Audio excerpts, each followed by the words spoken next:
Hi, I'm Kelly with the SideStix team. This video will show you what comes in the box when you buy your SideStix, how to initially assemble them, a few tips for some adjustments you can make, and how to take care of them. Whether you bought a Boundless, a Discovery, or an Explorer, most of these will apply to you. If you purchased a Boundless or a Discovery, the first thing you'll see inside the box is the carrying bag. Inside that, you'll find a brochure, some paper instructions, and a packing slip. Underneath, you'll find the toolkit, any accessories you ordered, and your SideStix. For shipping, we pack the tools inside the Ziploc bag. However, there is a tool pouch inside your carrying bag where you can store them. If you bought SideStix with a shock absorber or the sand or snowshoe attachments, you'll have a SideStix tool. It can be used to open the shock absorber, loosen and tighten sandshoe or snowshoe decks, as well as make adjustments to the cuff with this hex hole.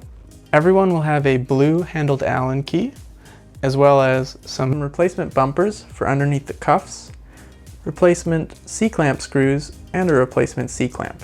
Your spare C-clamp screws and C-clamp can be replaced on either the upper or lower end of the lower tube. Sometimes the screws can get worn out if your Allen key slips out a lot, so we provide some replacements. And the spare rubber bumpers go underneath the cuff right here, and they prevent the cuff from making a clacking noise when it comes down. If you bought SideStix with a shock absorber, they'll look like this. This is your shock absorber, this is the shock plug, your cuff, your grip. If you bought SideStix without a shock absorber, they will have a Discovery adapter that looks like this. Your SideStix have been custom built to the measurements that you provided when you ordered. But since we know that things can change over time, or you may have different needs depending on the activity that you're doing, we've designed SideStix to have several adjustments so you can fine-tune the fit. The first adjustment is for the shock. We've already installed the best elastomer to suit your walking style and weight, but if you're still finding the shock is too hard or too soft, you can adjust it using the shock plug here.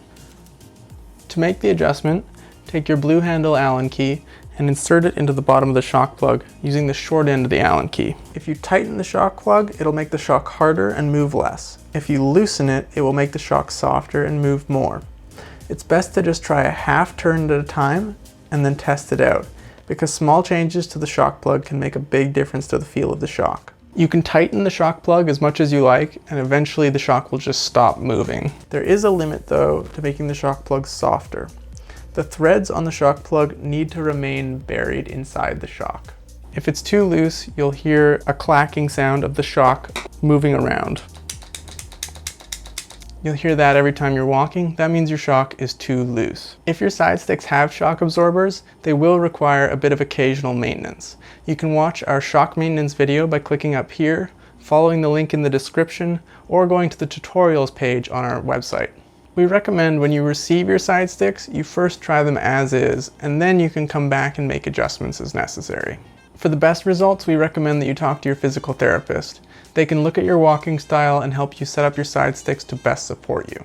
To initially assemble your SideStix, simply take the forearm and the lower tube and insert the shock into the lower tube.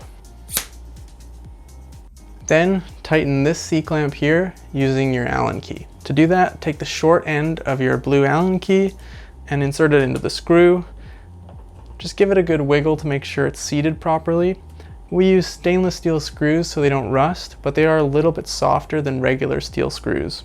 And if you make adjustments over time and the Allen key keeps slipping, eventually they'll become too worn to work and you'll need to replace them. So always just give your Allen key a nice wiggle to make sure it's seated properly and then make your adjustment. For tightness on the C-clamps, we recommend tightening until it's snug and then adding another third of a turn. We like to match the lower tubes with the forearms so that all the screw heads are on the outside, but that's purely cosmetic. Either lower tube will work with either forearm. And that's it, your SideStix are ready to use. Take a few steps, see how they feel, and then you can come back and make adjustments as necessary. So working top to bottom, the rest of the adjustments are in the cuff, the grip, and the height adjustment in the bottom. Starting at the top, there are a couple of adjustments you can make to your cuffs. If you're finding that the opening in the cuff is too large or not large enough, you can follow the steps in our cuff resizing video to change that. You can click up here, follow the link in the description, or head over to our tutorials page on the SideStix website. If you find that you're wanting your cuffs to move up and down more or less freely, you can do that by tightening or loosening this screw here. To do that, simply take your SideStix tool or a wrench, fit it onto the nut, and take the short end of your Allen key. Now either tighten or loosen this screw depending on what you're looking for. Make small adjustments, just a fraction of a turn, and then test. Small adjustments can make a big difference in how the cuff feels. So that's how I like mine there. The next adjustment is the grip angle. You can adjust the angle of the grip to be shallower or steeper. Ideally, your wrist should be in a neutral position to reduce pain and help prevent long-term injury. To adjust the angle of the grip, loosen this screw here with the short end of the Allen key. Just a couple turns will do. Now the grip is free to rotate. Once you've found your position, simply retighten the screw, and we recommend the same tightness until it feels snug and then another third of a turn. This is the same way you'll remove your grips when you eventually need to replace them. The last adjustment we'll talk about is the height adjustment at the bottom of the SideStix. SideStix come standard with either 2.5 or 5 inches of adjustment depending on your measurements. If you're unsure of what height your SideStix should be at, the best thing you can do is talk to your physical therapist. They can look at your walking style and help you set up your SideStix to best support you. As a general rule though, if the crease of your wrist is in line with the top of your grip when you're standing straight with your arms by your sides, that's a good height for most people. Another way to check the correct height of your SideStix is to walk towards a mirror and watch your shoulders. Ideally, your shoulders should remain mostly level throughout your gait. If your shoulders are too low, that can mean your SideStix are too short, and that can lead to lower back pain.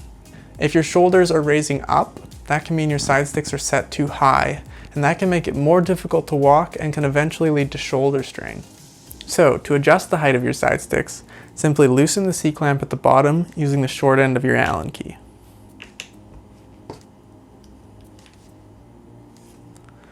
Once the C-clamp is loose, you're free to move the tip in or out. The lines on the tip adapters are 1/2 inch increments. They can help you remember what your comfortable height is if you change your tips. You can adjust the height of your SideStix anywhere below the height of the top notch. There has to be at least 1 inch of the tip adapter inside the lower tube. Once you have found your height, simply retighten the C-clamp, and we recommend tightening until it's snug and then adding another third turn. This is also the same way that you'll change tips if you bought any accessories. Just one last thing. We recommend that you take some time to get used to your SideStix. It can be tempting to just go off on a long walk, but it's best to let your body gradually get used to them. You'll be carrying a lot of weight in your hands and your upper body, and it can take some time to strengthen those muscles. Alright, that's it. We've got more information and tutorials on our website, and if you have any questions or comments, you can reach us by phone, email, or on social media.